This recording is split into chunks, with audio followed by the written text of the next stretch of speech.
அதாவது இடதுகரமா இருக்கக்கூடிய நபர் விஜய்க்கு. இவர் தலைமறைவா இருக்கிற விஷயம் விஜய்க்கு தெரியாது நினைக்கிறீங்க?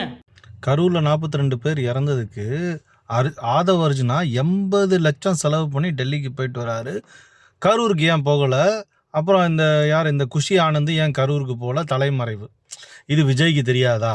விஜய் பக்கத்தில் இருக்கவங்க யாருன்னா அவங்களுக்கு செலவழிக்கிறவங்க 1000 கோடி 5000 கோடி வச்சுருக்கவங்க. நீங்கள் ஏன் வெயிலில் நின்று சாப்பிட்றீங்க? உங்களை மதிக்கிறது கூட கிடையாது. அதாவது கோயிலுக்கு போனீங்கன்னா கூட வாசலில் நின்று நீங்கள் சாமி கும்பிட்டுட்டு வரலாம், அன்னதானமும் வாங்கிட்டு வரலாம். ஆனால் இங்கே போயிட்டு 3000 4000 கொடுத்து உங்களை மதிக்காமல் நீங்கள் அங்கே நின்று விஜயை ரசித்து இறந்து போகிறீங்களே. இந்த மாதிரி சிறு வயசுலேருந்து பெரியவங்க வரைக்கும் நிறைய பேர் இருக்கீங்களே, இது என்ன தப்புன்னு மாரிதாஸ் கேட்குறாரு. நாங்கள் சோத்துக்கு வழி இல்லாமல் கஷ்டப்பட்டு என்னன்னு கேட்டிங்கன்னா ஒவ்வொரு விஷயத்தையும் பண்ணிக்கிட்டு இருக்கோம். அன்னைக்கு 3 பேர்லேருந்து 42 பேர் விஜய் இழக்க வச்சிருக்காரு. ஸ்ரீலங்காவில் நடந்த மாதிரி தமிழ்நாட்டில் ஏகப்பட்ட பேர் இழக்க வைக்கிறதுக்கு உங்களை மாதிரி இளைஞர்கள் விஜய் மூலியமாக காரணம் ஆயிரம்.